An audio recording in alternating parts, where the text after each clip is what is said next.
আল্লাহর ছায়া সম্পর্কে আহলে সুন্নাত জামাতের আকীদা কি?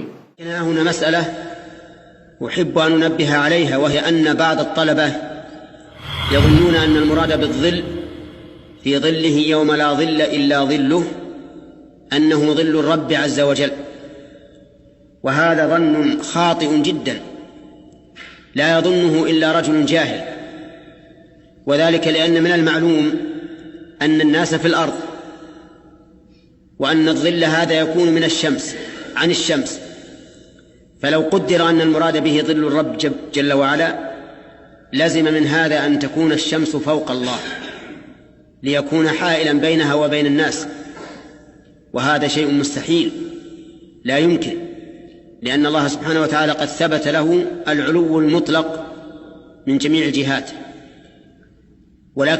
ولكن المراد ظل يخلقه الله في ذلك اليوم يظلل من يستحقون أن يظلهم الله في ظله، وإنما أضافه الله إلى نفسه لأنه في ذلك اليوم لا يستطيع أحد أن يظلل بفعل مخلوق، لا هناك بناء ولا شيء يوضع على الرؤوس، إنما يكون الظل ما خلقه الله لعباده في ذلك اليوم، فلهذا أضافه الله إلى نفسه لاختصاصه به।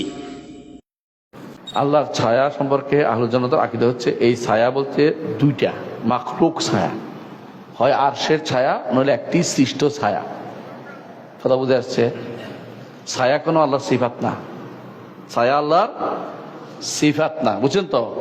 মাখলুক সেটা হয় আরশের ছায়া, যেটা সবাই বলেছে, অন্য হাদিস দিয়ে প্রমাণিত হয়, অথবা ছায়া আল্লাহ সৃষ্টি করবেন যার মধ্যে আল্লাহ তাআলা তার বিশেষ লোকদেরকে স্পেশালি স্থান দিবেন, যেটা আমাদের শেখ মোহাম্মদ সালেহ আল সাইবিন বলেছেন। কথা কি বুঝে আসছে?